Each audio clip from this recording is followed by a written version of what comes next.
just worried that the wind will die down, Ellison, maybe midway up, and then it'll pick up again, and then I'll just be hanging out, swinging, and it could get a little scary.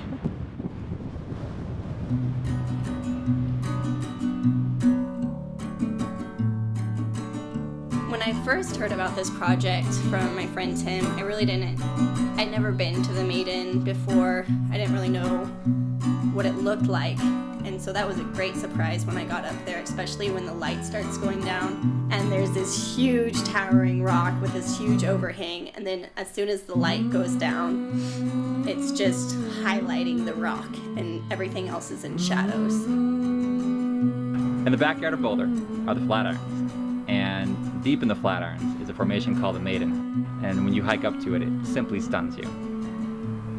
The goal of the Maiden project is to get an aerial fabric rigged up from the summit of the Maiden so that our performers, namely Ashley, can perform.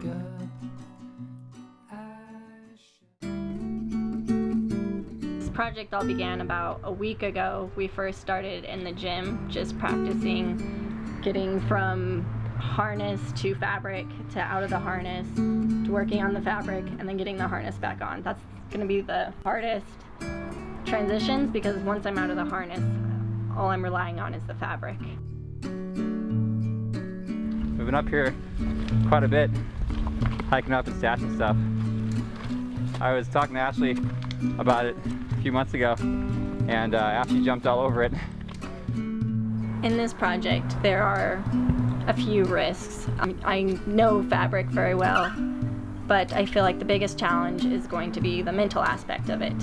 It's a completely new environment. You're hanging off of a 100-foot cliff, and you just have to get out of your head. Remembering, I've done this for years now, I know what I'm doing, and I'm just in a different environment. One of my favorite parts of doing the Maiden project is bringing people with many different talents all together. So Ashley has a talent as a performer. I can rig, and I know many people who can photograph and video. So no one can do this alone. But bringing everyone together will make this a really great project with really beautiful results.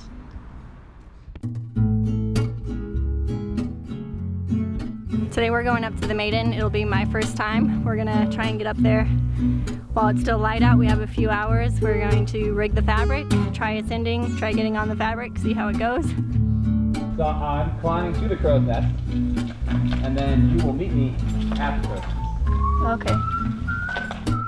Yeah, it's kind of a test run. Let's see if I can get over to the crow's nest and up the rope. And then the next test run is going to be lowering the fabric down, and then Tim is going to belay me in a harness down to the fabric. I'm going to lock into the fabric, take the harness off, and then just be free solo on the fabric. I've only ever done this in the studio and Tim's garage. You see how this works? You go nowhere.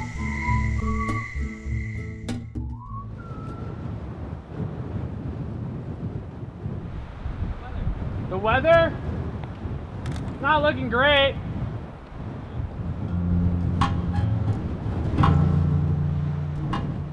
Come on, Cloud. Don't do that, Cloud.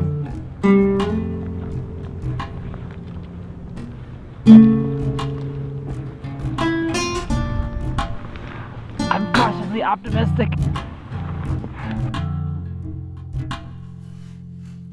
We hiked all the way up here, got all set up, got all excited, fixed the lines to the crow's nest, and the drizzle came in.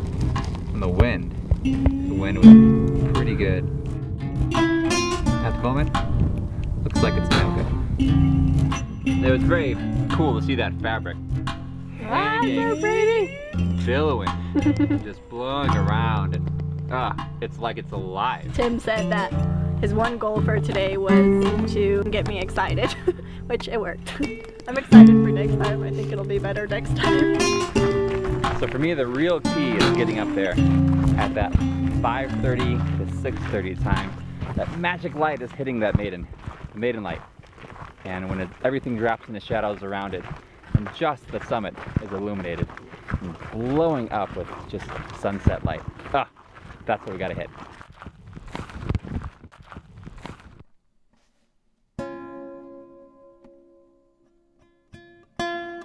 Months of planning and weeks of hiking and hours of pumping loads have finally led to today.